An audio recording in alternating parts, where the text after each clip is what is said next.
జై శ్రీరామ్ అండి. అందరికీ నమస్తే. సో ఈరోజు ఒక ముఖ్యమైన అంశం మీకు చెప్తానండి. యేసు లోకరక్షకుడు అని చెప్తుంటారు కదా! నిజానికి అతని లోకరక్షకుడు కానే కాదు. అదేంటంటే యేసులో 2 రకాల మాటలుంటాయి. దేవుడైన వీనికి ఒకటే మాట ఆడాలి కదండీ! ఒకటే స్టాండ్ మీద ఉండాలి కదా! అలా ఉండే దేవుడు కాదు. డబుల్ రోడ్ మాట్లాడుతుంటాడు. సో అందులో కొన్ని వచనాలు మీకు చదివి వినిపిస్తానండి.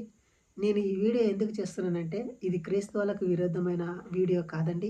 నేను నా సోదరులు, నా భారతీయులు, హిందూ సోదరులు క్రిస్టియనిటీలో కన్వర్ట్ అయ్యారు కాబట్టి వాళ్ళని ఆ ఒక యేసు మతముల నుండి రక్షించుకొని మన ఒక హిందూ సనాతన ధర్మంలో నిలుచుకొని ఉండాలని కోరుతూ ఈ వీడియో చేస్తున్నానండి. దయచేసి ఎవరు కూడా మిస్అండర్స్టాండింగ్ చేసుకోవద్దండి.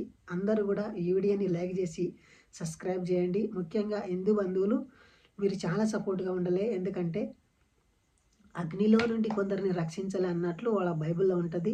సో మనం కూడా ఆ ఒక్క భయంకరమైన ట్రాన్స్లో నుండి మన వారిని మనం కాపాడుకుందాము. క్రైస్తవులు మీరు ప్రార్థన చేసుకుంటే చేసుకోవచ్చు. అది మీ మతము, మీ వ్యక్తిగత జీవితం.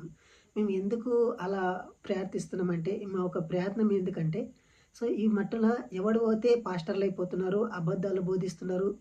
కాబట్టి యేసు బైబిల్లోని ఏం చెప్పాడు వాళ్ళకు, వాళ్ళేం చేస్తున్నారు అనే విషయాలని ఈరోజు మీకు చెప్తానండి. వీడియో ఛానల్ ఎంతగా లేకుంటుంది, క్లుప్తంగా ముగిస్తానండి.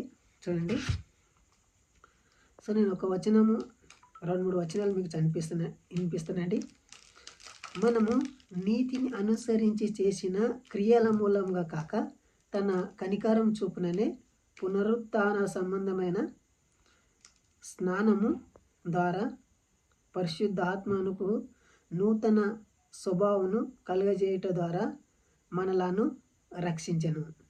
సో ఇక్కడ తీతుకు రాసిన పత్రిక 3వ అధ్యాయము 5వ వచనంలో ఏం రాయబడింది చూడండి. మళ్ళొకసారి జాగ్రత్తగా వినండి. మనము నీతిని అనుసరించి చేసిన క్రియల మూలంగా కాక, అంటే మనము నీతిగా బ్రతుకుతాం కదండి. ఎంత మంచిగా బతికితే కూడా ఆ క్రియలు అతనికి ఇష్టం లేదంట. నువ్వు ఎంత నీతిగా బతికితే కూడా అతని రక్షణ ఇస్తలేడంట. నువ్వు ఎంత మంచోడుగా ఉంటే కూడా అతన్ని రక్షిస్తలేడంట. ఎందుకు? మంచోళ్ళని దేవుడు రక్షించలే కదా. ఎంతమంది భారతీయులు మన దేశంలో మంచోళ్ళు ఉండరు. డాక్టర్ బాబాసాహెబ్ అంబేద్కర్ ఎంత మంచి కార్యాలు చేశాడు. ఛత్రపతి శివాజీ మహారాజ్ ఎంత మంచి కార్యాలు చేశారు. వీళ్ళందరినీ యేసుక్రీస్తు దృష్టిలో రక్షిస్తలేడంట. మరి ఎలా రక్షిస్తాడంట? అతని నోటితో ఒప్పుకోవాలంట. జస్ట్ ఒప్పుకుంటేనే చాలంట అతను రక్షిస్తాడంట. ఉదాహరణకు బైబిల్లో ఒక వ్యక్తి ఉంటాడండి. అతని పేరు సౌలు. ఈ సౌలు భయంకరమైన అన్యాయస్తుడు, అందరిని చంపేసేటాడు. అతడు యేసుక్రీస్తుని నమ్ముకుంటాడు. అతని పాపాలన్నీ కొట్టేయబడుతుంది. చూడండి ఎంత దారుణం, ఎంత అన్యాయం.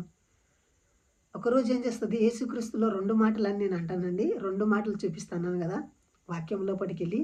అతడు ఏమంటాడు, నేనే మార్గమును, నేనే సత్యమును, నా ద్వారా తప్ప ఎవరు కూడా తండ్రి వద్దకు రాడు. అంటే పరలోకానికి ఎక్కిపోవాలంటే నేనే మార్గాన్ని, నేనే అందరికీ పరిచయం చేస్తా.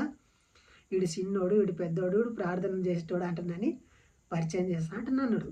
సో ఈ మాట విని ఒక స్త్రీ అతని దగ్గరికి 2 కొడుకులను తీసుకొచ్చి యేసయ్య నువ్వు దేవుడవు కదా, నువ్వు దేవుని కుమారుడు కదా.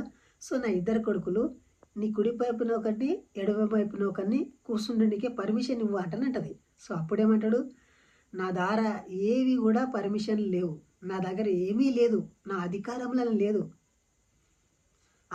ఆ కుడి వర్షంలో ఎవరు కూర్చుని పెట్టాలో నాకే తెలియదు అని అంటాడు. అంటే ఒకసారి తెలిసినట్లు, ఒకసారి తెలియనట్లు బిహేవ్ చేస్తుంటాడు అతని. సో అనుభవించండి. క్రైస్తవ జీవితంలో పాస్టర్లు చేసే మోసాలు చాలా ఉంటాయి. సో నేను కూడానండి స్టార్టింగ్లో ఇప్పుడు కూడా చాలా కష్టపడే వ్యక్తిని నా కష్టార్జితం అంతా చర్చకు వేసి జనాలు రక్షింపబడలే అట్లనే ఒక ఉద్దేశంతో నా సంపాదన అంతా చర్చకేసి నడిపించేటోని. సో రాను నేను ఒక మోసాలు పడ్డాను కాబట్టి నేను దాంట్లోకి వెళ్ళి బయటికి వచ్చిన.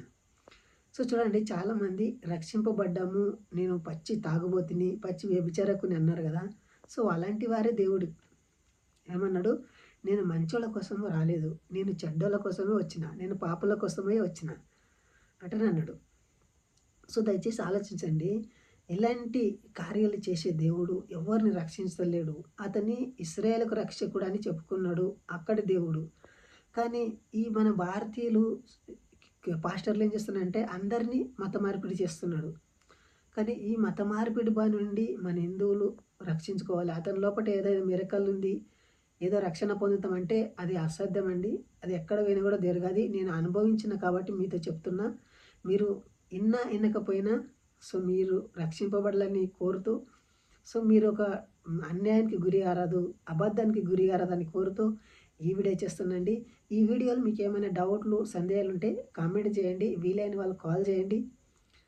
వీడియో ఛానల్ ఎంత అవుతుందండి. మరొక వీడియోలో కలుసుకుందాము. జై హింద్, వందే మాతరం.